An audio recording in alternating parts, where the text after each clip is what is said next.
Hello student, today continue the chapter how to organism reproduce. In a previous video, we study on the how the reproductions is the sexual reproduction occur in the plant. Today we discuss on the how the reproductions in occur in human beings. यानी बच्चों पहले video में हमने बताया था कि plant में कैसे रिप्रोडक्शंस होता है, प्लांट में कौन से मेल गेमिट है, कौन से फीमेल गेमिट है, कैसे उसका फॉर्मेशन पॉलिनेशन के थ्रू फर्टिलाइजेशन के बाद थ्रू उसका जायगोट बनते हैं, जायगोट जो डेवलप करके जो ओवरी है वो फ्रूट बनते हैं और ओव्यूल जो है वो सीड बनते हैं। ये उस तरह का सेक्सुअल रिप्रोडक्शन और इसमें जो होता है वो प्लांट में होता है। Today we discuss on the reproduction in human beings में रिप्रोडक्शंस कैसे होता है।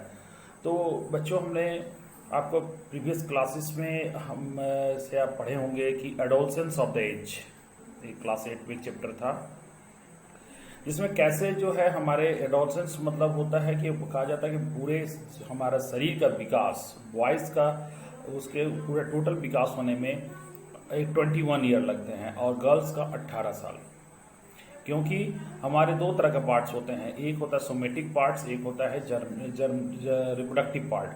सोमेटिक पार्ट्स का डेवलपमेंट जो है वो शुरुआती ये आपके ईयर में हो जाता है, लेकिन आपका जो रिप्रोडक्टिव जो है, रिप्रोडक्टिव का जो मैच्योरिटी है वो लगभग बॉयज़ का 21 ईयर्स और गर्ल्स का 18 ईयर्स। इसी वजह से शादी का जो हमारे क्या कहते कानून में जो वैध जो माना गया है कि शादी के लिए जो उम्र जो है बच्चे के लिए 21, बॉयज़ के लिए 21 और गर्ल्स के लिए 18 साल बोला गया है। यानी उससे पहले शादी होता है तो उसको गैर कानूनी माना जाता है। तो पहले हम बात करते हैं कि ऐसा क्यों कहा जाता है।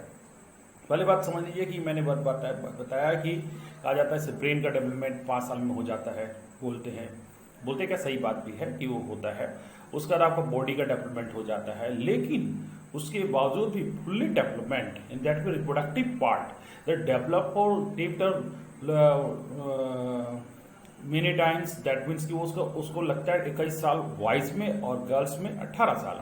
तो उसमें होता क्या है, पहले देखिए आप कैसे जानेंगे कि ये मेरा ये रिप्रोडक्टिव पार्ट जो है वो डेवलप करता है, तो कैसे सिम्टम समझ में आता है या कौन सा चीज़ जो जिससे हम लोग सिग्निफाई करते हैं। तो जो आपका जो चैप्टर था जो reaching the age of adolescence, उसमें आपने पढ़ा होगा कि बच्चों में क्या होता है कि हमारे ये जो बॉयज़ है तो उसमें टेस्टोस्टेरोन और उसमें एस्ट्रोजन, ये हार्मोन्स होते हैं जो रिस्पॉन्सिबल होते हैं हमारे सेकेंडरी सेक्सुअल कैरेक्टर के डेवलपमेंट में।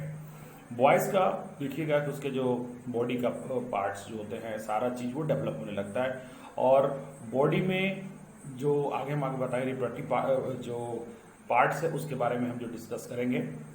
इतना समझ लीजिए कि 21 साल के बाद 21 साल तक पहुँचते पहुँचते उसके बॉडी में जितने भी जो रिप्रोडक्टिव पार्ट्स है वो डेवलप हो जाते हैं और उसमें फॉर्मेशन होता है जर्म सेल, दैट मीन्स उसको हम लोग कहते हैं स्पर्म, जो मेल में होता है।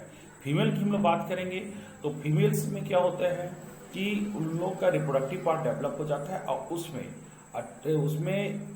ओवम बनते हैं, और ओवम जो है वो हर 28 डेज में एक ओवम बनता है, यानी 28 दिन में एक अंडे का उत्पादन होता है। और वो जो ये जो प्रोसेस है इसको हम लोग कहते हैं मेंस्ट्रुअल साइकिल, ठीक है। और ये जो स्टार्टिंग जो होता है आपका एज 13 से शुरू होता है, 18 तक पूरा कंप्लीट हो जाता है। तो ये जो मोनो आर्च कहते हैं जब स्टार्टिंग होता है, जो ये मेंस्ट्रुअल साइकिल जो स्टार्ट होता है, that is menstrual cycle, that mean the cycle which is by which the ovum is the formation, ovum का फॉर्मेशन, यानी हर 28 दिन में एक अंडे का जो क्या कहते हैं प्रोडक्शन होता है। उसके बाद किसी में ज़्यादा भी हो सकता है due to the some physical factor the responsible, वो फिजिकल फैक्टर वो यहाँ पे क्लाइमेट फैक्टर सब उस पर डिपेंड करता है। ऐसे एवरेजन 21 डेज, और अगर ज़्यादा भी होता है तो उस पर डरने की बात नहीं होती है। तो हम लोग जो बात कर रहे हैं कि ये जो 28 दिन में जो ओवम बनता है, तो ये जो है शुरुआत जो होता है गर्ल्स में, तो उस स्टेज को हम लोग कहते हैं मोनार्च। और जब वो बंद हो जाता है, यानी कहने मतलब जो अंडे का प्रोडक्शन यानी कि मेंस्ट्रुअल साइकिल जब बंद हो जाता है, that means the age to up to come to the 45 या 50 तक जाते जाते बंद हो जाता है, उसको हम लोग कहते हैं मेनोपॉज।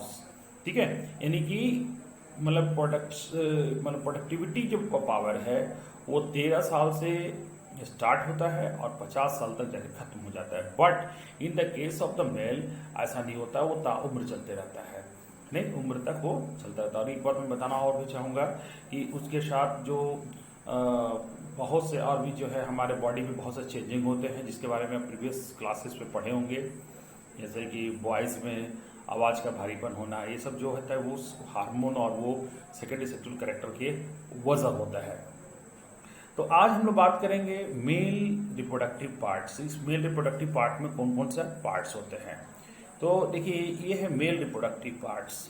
तो इसमें कौन कौन सा पार्ट जो है वो इम्पोर्टेंट है, और इम्पोर्टेंट तो सभी होता है, लेकिन उसमें बात हम लोग करेंगे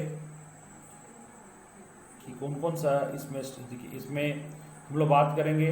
इसके सबसे पहले बात इसमें testis, scrotum, Vasa differences and seminal vesicle. ठीक है, उसके बाद प्रोस्टेटेड ग्लैंड, पेनिस एंड यूरेथ्रा। ये सब पार्ट्स है जो फीमेल्स के मेल के ये रिप्रोडक्टिव पार्ट्स होते हैं। तो मैं ये इसका ये टेस्टिस जो होता है, that is the palace where were the male gamete is the form, that is called sperm. Sperm जो होता है वो जो बनता है उसको हम लोग कहते हैं मेल गैमेट, जो टेस्टिस के अंदर बनता है। और for the formation of the sperm the required low temperature comparison to हमारे बॉडी टेम्परेचर से उसको कम चाहिए। इसलिए हमारे जितने मैमल्स होते हैं, जब ह्यूमन बींग्स की बात करें, वो बॉडी से जरा सा अलग होता है, दैट इज जिससे क्या होता है इसका बॉडी टेम्परेचर कुछ कम हो जाता है, जो स्पर्म के फॉर्मेशन के लिए जरूरी है। और उसके लिए जो हार्मोन होता है जिसको हम लोग testosterone, they are responsible for the activate for the formation the sperm in the testis. ठीक है, ये क्या करता है कि टेस्टिस में स्पर्म को फॉर्मेशन के लिए उसको इनहिबिटेड यानी कि उसको एक्टिवेट करता है। ठीक है, अब हम लोग बात करते हैं कि आखिर ये तो हो गया कि टेस्टिस का काम हो गया, और स्क्रोटम का काम होता है। स्क्रोटम एक लेयर होता है जो मसल्स का जो प्रोटेक्शन देता है टेस्टिस को। भाषा डिफरेंसेस है as a tube like structure by which we the sperm go through the end come out from the bodies, इसे जो बॉडी से निकलता है।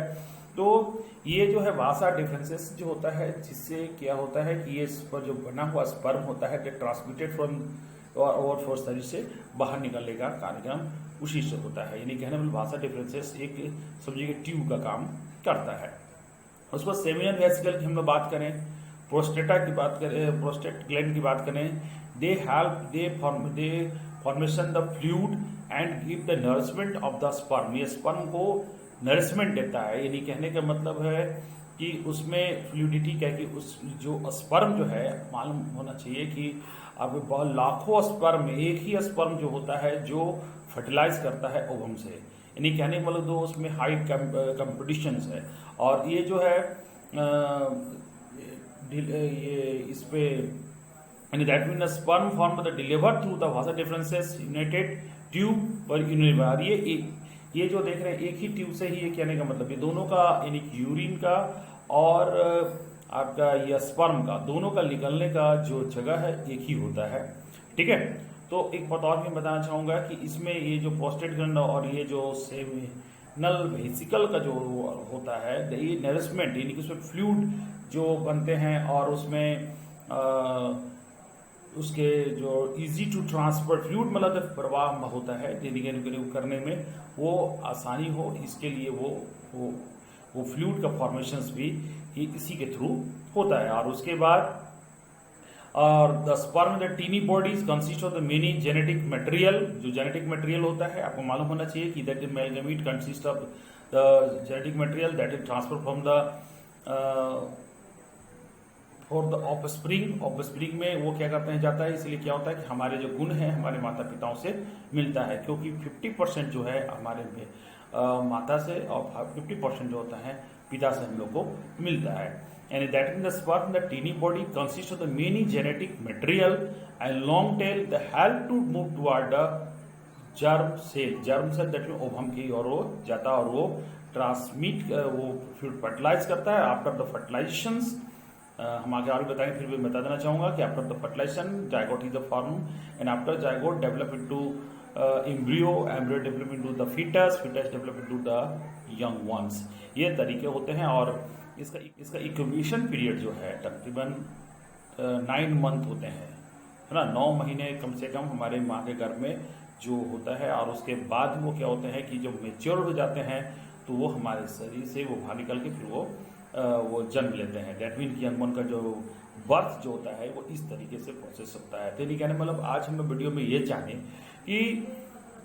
कि मेल रिप्रोडक्टिव, पहले तो हमने बताया कि मेल फीमेल गैमीट्स फॉर्मेशंस कहाँ होता है और इसके लिए कौन से हार्मोन्स रिस्पॉन्सिबल होते हैं, और ये मेल रिप्रोडक्टिव में जो मेन पार्ट्स हैं, टेस्टिस, स्क्रोटम, वासा डिफरेंसेस, और ये आपका सेमिनल वेसिकल, प्रोस्टेट ग्लैंड, ठीक है, यूरिथेरा, ये सब इंपॉर्टेंट पार्ट्स है जो आपको जानना है, जो आपको बताया मैंने आपको, ठीक है। इसको अच्छे से समझिएगा और कोई भी दिक्कत हो तो हमें जरूर कॉल करेंगे और कमेंट्स कीजिएगा, ठीक है। Thank you. और नेक्स्ट वीडियो में हम लोग बात करेंगे